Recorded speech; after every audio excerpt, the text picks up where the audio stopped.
Banner Ravens reporter Giana Han here from the castle, where we're rolling from 1 week full of storylines right into the next. Last week was a rematch against the Bills, who knocked the Ravens out of playoffs last year. This week they have the Browns. They're playing them on the same day they celebrate their 30th anniversary. Why is this such a big deal? Well, football came back to Baltimore when the Browns relocated from Cleveland to Baltimore, leaving Cleveland without a team for 3 years. Now, the Ravens began planning this celebration last season. They announced the details in March, and the NFL released its schedule in May. So they didn't know who their opponent would be, and the NFL selected for the team to be the Browns that they play. Browns fans, Browns media pundits, not happy about the timing, think the Ravens should push the celebrations to another week, but this is their season opener as they celebrate the 30th season. They'll be celebrating with different legends of the game coming back.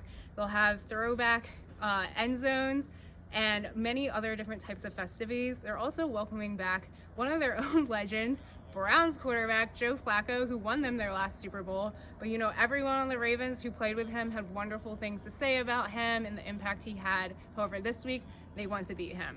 Now, Joe, he played it pretty cool, but his teammates decided to try to rile up the Ravens this week, starting with wide receiver Jerry Jeudy. He was asked what challenges does the Ravens secondary present, and he said no challenges.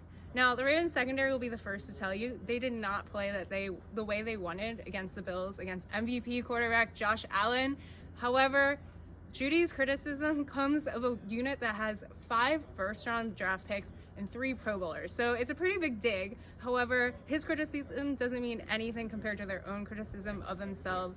You know, cornerback Marlon Humphrey had a lot of things to say after that performance. He said that they were too immature to finish out that game.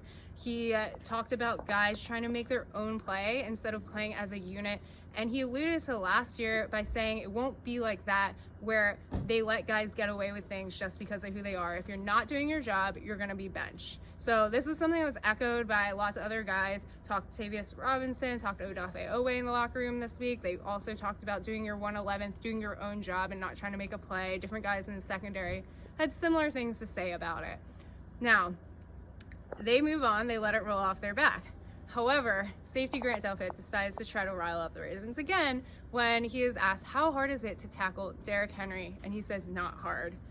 This might have just been, some smack talk. However, Delpit's own teammate last season tried to tackle Derrick Henry and ended up with a season-ending, potentially career-ending injury. So perhaps a thoughtless comment and poor taste.